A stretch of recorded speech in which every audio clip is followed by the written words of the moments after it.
Welcome to today's session, Streamlining Oracle Workloads from On-Premises to the VMware Hybrid Multi-Cloud. My name is Sudhir Balasurbramanian. I'm a Senior Staff Solution Architect and the Oracle Practice Lead for VMware. I'm joined by my colleague, Ryan Kelly. Hi, I'm a Staff Cloud Specialist, and I work on the VMware Cloud AWS service here at VMware. All right. Thanks, Ryan. All right. So moving on to the agenda for today's discussion, essentially we start with talking about the benefits of running Oracle workloads on a VMware platform. We follow that up by some of the best practices. Then we delve into the Oracle workload design methodology, right? We'll touch a bit on VMware vSphere 7.x new features, talk a bit on high availability, business continuity, disaster recovery, touch a bit on talking about deploying and migrating Oracle workloads from on-premises to VMware Hybrid Cloud. And we would take VMware Cloud on AWS as the particular cloud of choice today. We'll wrap it up with a lot of collateral. So without much further ado, let's get started. All right. So let's take a look at some of the benefits of running Oracle workloads on VMware platform. So even before we take a look at some of the advantages of virtualization, right? Let's first understand what Oracle Business Critical Application or BCA requirements are. And then let's understand the benefits of running these business critical workloads, Oracle workloads on a VMware vSphere platform.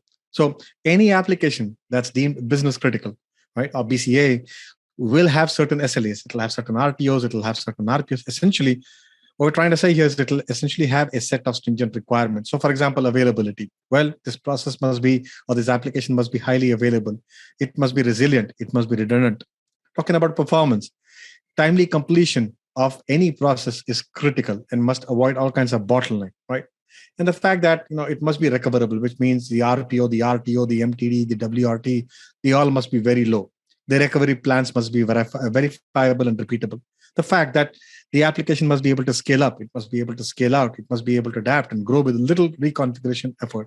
And of course, it must be secure. So security is of utmost importance. So let's take a look at the Oracle workload design methodology shown in the slide here, right? We essentially start with the requirement gathering phase. We follow that up by selling the project to the stakeholders, essentially for buy-in. And that's followed by understanding the current environment constraints. We then follow it up by measuring the Oracle workload, the actual database workload. We then inculcate the database migration strategy. So whether we're moving from an x86 to an x86 platform, or whether we're moving from what's called the big endian, which essentially is the HP UX, the Solaris, and the AIX platform to the x86 platform, right? We follow that up by design considerations for sizing. We inculcate backup, we inculcate recovery. We also talk about high availability, disaster recovery, monitoring and tuning, and essentially support and licensing is of utmost importance. But if we take a step back, and if you look at all these steps of the design workflow, there is no one step that's particular to an architecture, whether it's physical or virtual. So all we're trying to say here is there are absolutely no changes in the design methodology when one virtualizes Oracle on a VMware vSphere platform, as opposed to running the same Oracle workloads on bare metal. So please keep in mind, the Oracle workloads, they basically have no idea. They essentially have no idea. They're running on a virtualized platform. And the steps to provision, for example, the grid infrastructure, or let's say the RDBMS binary of a single instance database, or even Oracle RAC, it's exactly the same as one would do on a physical architecture. All right. So moving on to some of the performance best practices, essentially, the key thing to keep in mind, best practices needs to be inculcated into every layer of the stack. That includes the virtualization layer as well, to ensure that the workload that can take advantage of the underlying stack. So for example, when you look at, when you look at the Oracle databases on VMware best practices guide, we say use 4 para virtualized SCSI controllers, use 4 PV SCSI controllers, right? Make sure that the QDIP for the PV SCSI controllers and the QDIP for the VMDK are set to the maximum, so we are able to push as much load as possible or as much IO as possible right out of the workload out of the virtual machine, right? The fact that you need to set the IO scheduling off on the guest operating system. The fact when you start looking at network adapters, we recommend using BMX Net3 adapters. And essentially, things which are very common, for example, like designing with NUMA in mind, right? Or making sure that you pre-test your workload. So we won't have time to go into each and every performance best practices, but all of the performance best practices have been documented in the Oracle Databases on VMware Best Practices Guide. The link is there in the bottom of the slide. Moving on.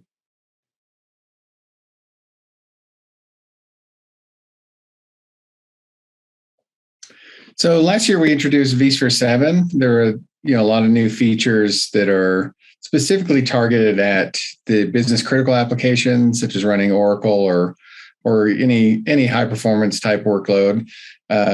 We also introduced this ability to run Kubernetes on vSphere just directly in the hypervisor, and then some lifecycle management type of configuration management to be able to do upgrades in more seamless and easy push button type of way. But one of the things that really has been helpful for our business critical application customers is this new enhanced vMotion. So there's a lot of changes that were done to vMotion. It's used all the time in our customers' environments and data centers, but it hadn't been really updated in quite some time. So we made a lot of changes to make it more high performance as well as less interruption when you're actually doing the movement of virtual machines. And then a lot of improvements to the distributed resource schedule, or DRS, to be able to take advantage of some of those new features that we've added to vMotion, because we can do things a lot quicker with a lot less interruption or performance hiccups on your running VM infrastructure.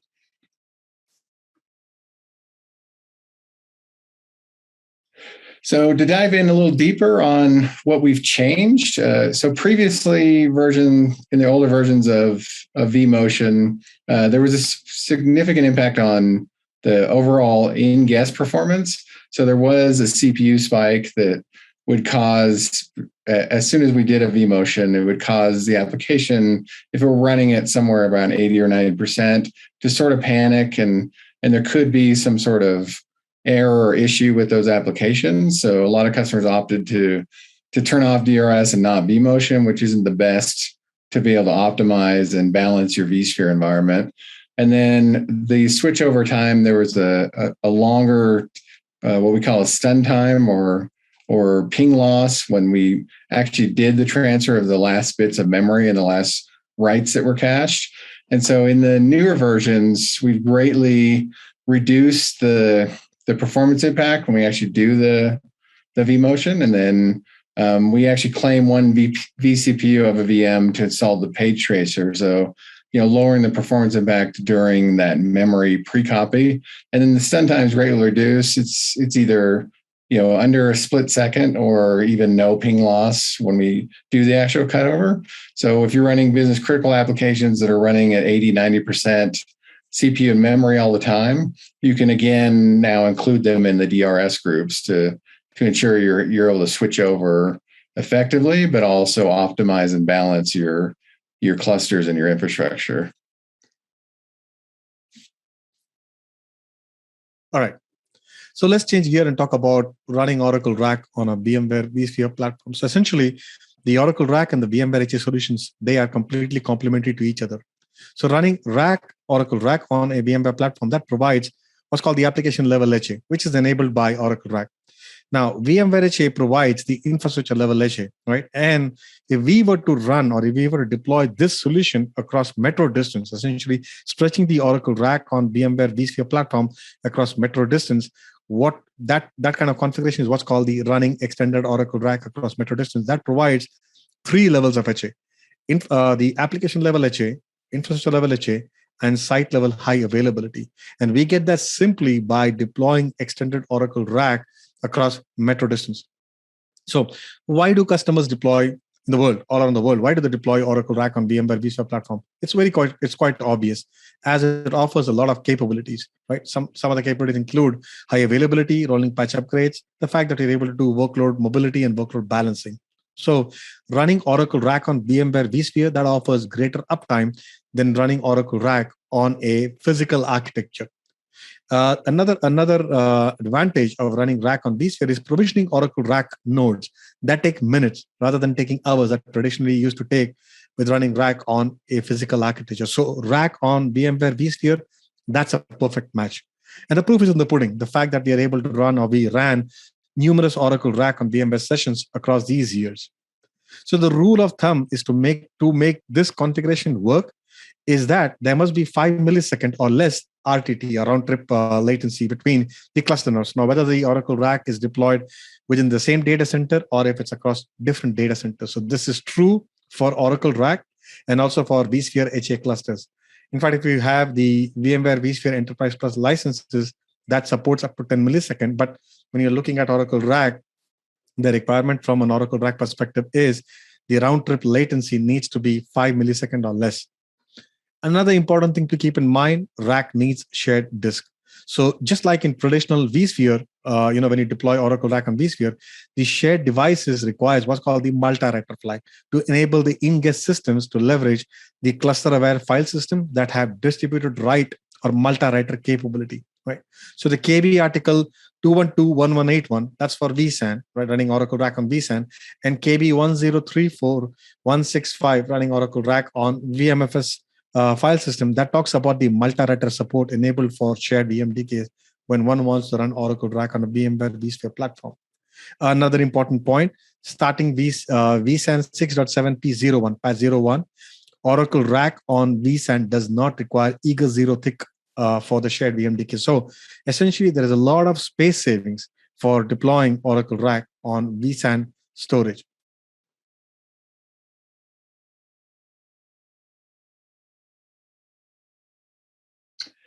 So a proven feature of VMware Cloud AWS, there's actually a 15-year-old technology, is the ability to do site recovery using SRM. So be able to protect your VMs, and this could be any VM.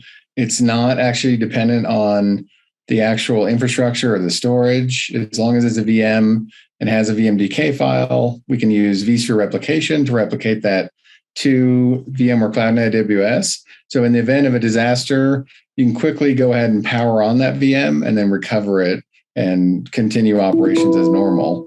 So this is a feature that's an add-on to VMware Cloud AWS for customers that may or may not have a data center that's sitting there as a hot site or doesn't have enough capacity in that data center, or it's just cost prohibitive for you to outsource or buy that.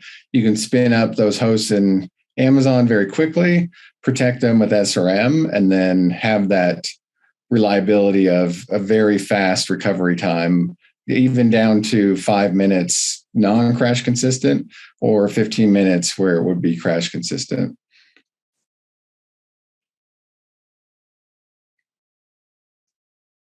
And then another option we have for customers who have workloads who have either a lot of data or data that changes very frequently.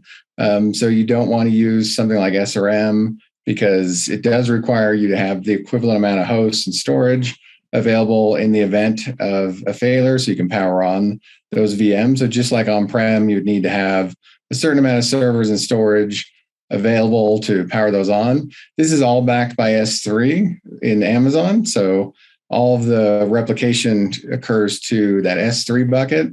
And then in the event of a failure, we can do on-demand or pilot light mode where we have a minimum number of hosts and we remount those S3 buckets onto the ESX host and recover it.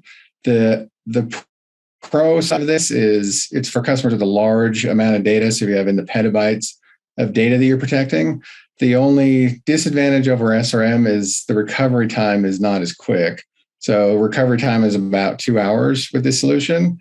If you need something that's very critical up in a matter of minutes, SRM would be the better option.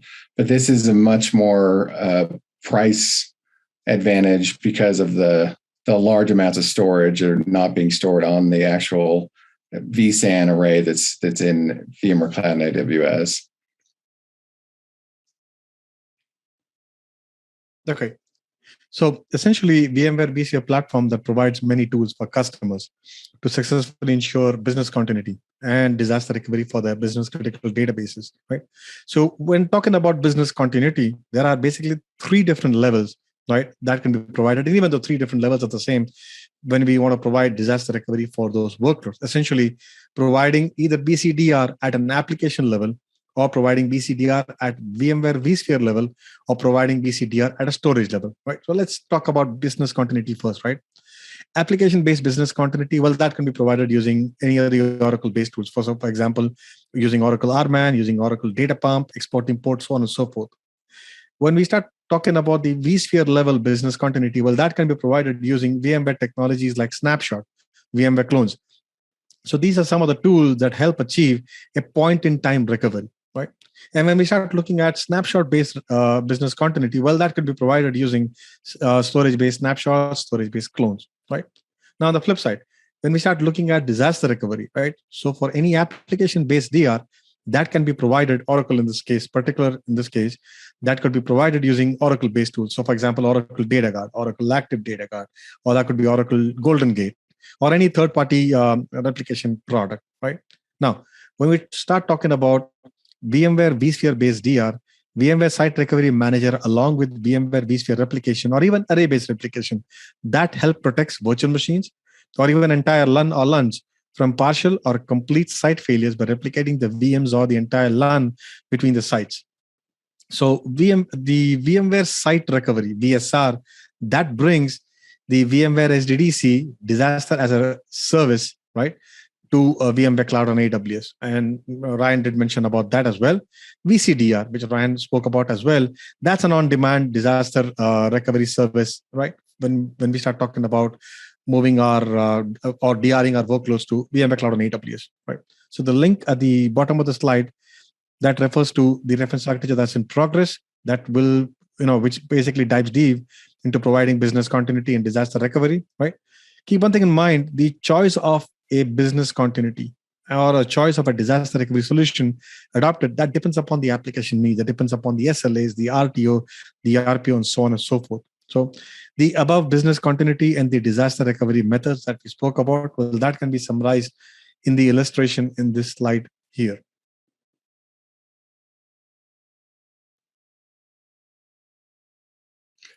All right, so let's switch gears. We'll talk about hybrid cloud. So a few years ago, we introduced VMware Cloud AWS, and later since we have announced pretty much all the major hyperscalers with a VMware offering available from those particular vendors.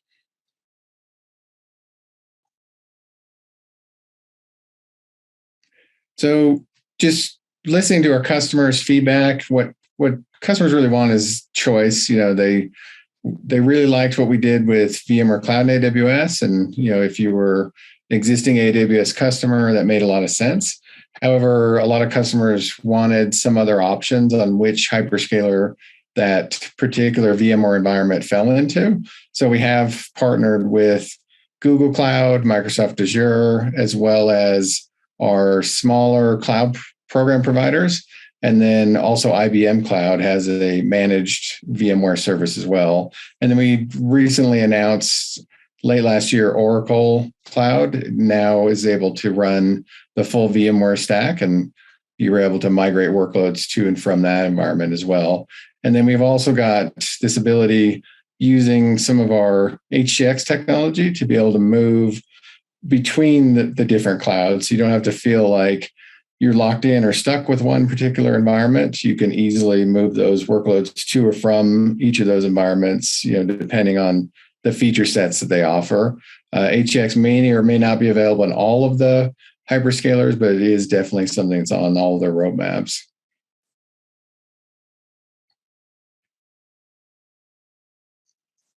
So let's quickly go over the first cloud service that we created was VMware Cloud AWS. So this is a service that we built in conjunction with Amazon Web Services. It is sold and operated by VMware, so it's something that you would call VMware for support on for your procurement. It could still be transacted through AWS. So if you have a existing relationship and discounts with AWS, you could transact to them. But the point is, it's the same phone number you call for your on-prem. You would call the same support group for anything that's running in the VMware Cloud and AWS. And it is running vSphere, vSAN, and NSX. It's vSphere 7, so same code that we ship on-prem. Just because we're running vSAN NSX to build this service does not necessarily mean you need those on-prem. So, you could have any type of storage if you wanted to do any type of vMotion or that site recovery manager or VCDR. It could be any storage and any hardware on-prem, but we run those components in the VMware Cloud AWS service. And then because we're in the Amazon data center, we have that close proximity to any of the Amazon services and a very fast connection. And as long as it's in the same availability zone, there's no egress fee between the two. There would be egress fee back on-prem, but it's at a negotiated rate through VMware at 5 cents a gig. All right. So let's look at this reference architecture here. Essentially, what we can see is it's a 3-site lab setup, including the on-premises site A. That's on the left. You have site B on the right. And then on the top, you have the VMware Cloud on AWS. So essentially, the on-premises vSphere cluster on site A, that's running production workloads. Site B, that's running your dev, your test, and your DR workloads. Both site A and site B, they're in a hybrid link mode. Site A and site B vSphere clusters, they have access to their own dedicated storage. And site A is connected via layer 2 VPN to VMware Cloud on AWS. In this case, the VMware Cloud on AWS, that essentially is in a stretched mode. So it's a 6-node stretch cluster for VMware Cloud on AWS, and that is stretched across 2 AZs. So you essentially have 3 servers in AZ1, you have 3 servers in AZ2. Storage in VMware Cloud on AWS, that's provided by the HCI vSAN instance. So this current solution that designed and deployed 3 separate environments, right? So you had a production 2-node Oracle rack on site A, you had a DR 2-node Oracle rack on site B, and between these two, you have what's called the Oracle FarSync that sits on site A as well, right? So our use case is looking at migrating standalone Oracle workloads to VMware Cloud on AWS. So on a very high level, right, the Oracle workload migration from on-premises to VMware Cloud on AWS, that can be achieved in one of the 2 ways. The first way is using native VMware and Oracle methods. And the second way is using VMware Hybrid Cloud Extension, aka HDX. So in this section, we will use the native VMware and Oracle methods to migrate standalone Oracle workloads from on-premises to VMware Cloud on AWS. Right. So essentially, what we're trying to say here in this slide is, this is the use case about deploying these standalone workloads in VMware Cloud on AWS, and that's exactly the same as one would do as deploying the same workloads on premises. So as mentioned earlier, with VMware Cloud on AWS, ESXi hosts, they traditionally reside in an AWS AZ. They are protected by VMware vSphere HA. So this use case deployed an Oracle workload from a template. The operating system was OEL 7.4. It was an Oracle 12c, grid infrastructure, RDBMS binaries. We essentially use Oracle ASM filter driver. So all of the best practices for running Oracle workloads on VMware SDDC, that was followed in accordance with the best practices guide. Now, changing gears a bit, right? And with VMware Cloud on AWS, we've already mentioned that the ESXi hosts by default, they reside in a single availability zone protected by VMware vSphere HA. So there's a feature called stretch clusters for VMware Cloud on AWS, and that is designed to protect against an AWS AZ failure. So what can happen is applications can span multiple AZs within a VMware Cloud on AWS cluster, right? So the use case here is one can deploy Oracle workloads on stretch clusters for VMware Cloud on AWS, and in the event of any AZ failure, which is essentially rare, the workloads are brought up on another AZ without any breach of SLA, RP or RTO, and one can also load balance the workloads across multiple AZs. Right.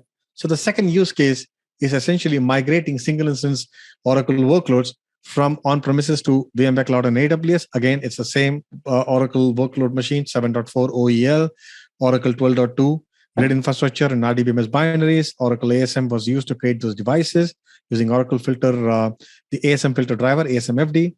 And we use the multi-tenant option running pluggable database PDB1, essentially using the same steps, right? Wherein we choose the migration method, we choose the resource pool, we choose the storage, we choose the destination network port group. One can seamlessly and transparently migrate these single instance workload from on-premises to VMware Cloud on AWS and back.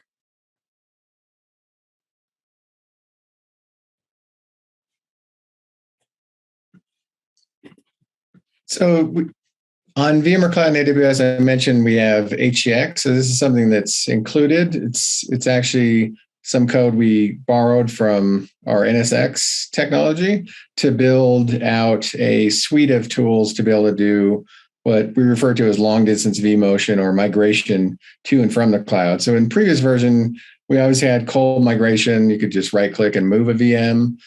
We had HDX vMotion that was live, but you had to right clicks, kind of sit there for a while it copied everything and then ensure that everything got copied over. We had bulk migration, but we now have these two new features that are much more geared towards business critical applications. One of which is bulk with OS assisted replication. So we actually have intelligence that we can see inside the OS, and we can quiesce the operating system before we actually do the migration to ensure that everything is calm. So we're not throwing a bunch of errors to the logs or locking files or anything like that. It is also a warm migration. So it's going to do a pre-copy, and then once everything is copied over, you'll see a powered off VM on the VMware Cloud AWS side. And then when we're ready to do the vMotion, we'll actually cut it over by powering that on and then copying the last written bits, the Delta files, as well as the memory over, just like a traditional vMotion. And then we also have replication assisted vMotion. So this will use vSphere replication on the back end. It'll only do a block level change copy of the VMDK file. So it's no interruption to the actual operating system. And this is a live migration. This can also be pre-staged. So you have two options to do it. Just one quick move, or you can pre-copy and then schedule the move during a non-disruptive time, like a change window Thursday night at 9 p.m., for example. So I don't know, Ryan, if we have time to go through the GCVE and the Azure VMware Solution. So we can probably skip over that for the sake of time. Sure. And the OCVS. So what? Just some other hyperscalers that we're running VMware on, but we announced those last year. Absolutely. So as part of the wrap-up, right? So essentially all collaterals for running Oracle workloads on VMware vSphere, the white papers, including Oracle on VMware Hybrid Multi-Cloud, that could be found in the one-stop shop. The link at the bottom of the slide essentially will take you to the one-stop shop site. Please do attend the session. This is the session details for VMworld 2021. Bit about me. It's a bit about Ryan. But then thank you for listening to us, and thank you for attending our session. Thanks, everybody.